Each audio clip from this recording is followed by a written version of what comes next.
Next up, Spar is a wholesaler supplying its franchisee-owned stores around the region and in Ireland and Switzerland. It also supplies Tops and Build It outlets. It has a market cap of 32 billion rand, a PE of 16.47 and a dividend yield of 3.9%.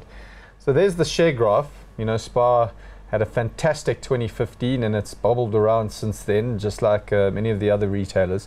So these guys are slightly different. They're more a manufacturing logistics type business as opposed to, you know, direct retailers, because they rely on their franchisees to sell the products. Yeah, it's a distribution company and it relies on its efficiency of distribution to make its money.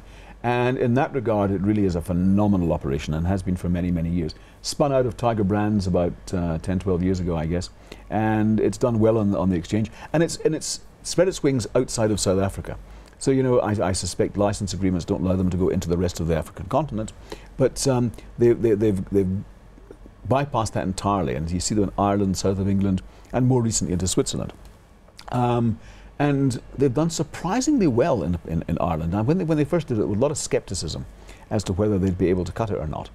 But I think that you know, a lot of analysts at the time said, well, you know, they're going to be competing head-on, you know, with some of the discounters. Actually not, because there's much more of a convenience element, I think, in Spar, as we see here. So they're not necessarily, although everybody is, but not necessarily specifically Spar, going up against the likes of an Aldi or a Lidl and getting kicked for it.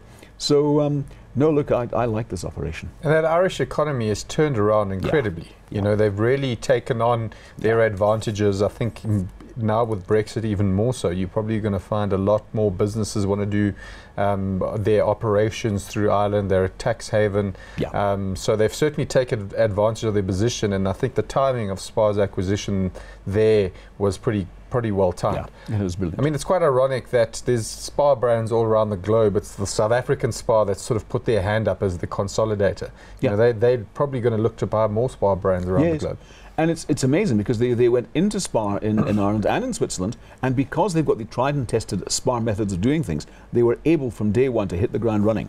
And they tweaked a few things here, and they saw a few weaknesses here and there, and they fixed them. So no, I think done exceptionally well on that front. Hot or not? Definitely hot on Spar. I'm going to agree with you, and I know I'm being hot on all these stocks, even though South African consumers are under huge pressure, but I do think the price is reflected and there's good opportunities here.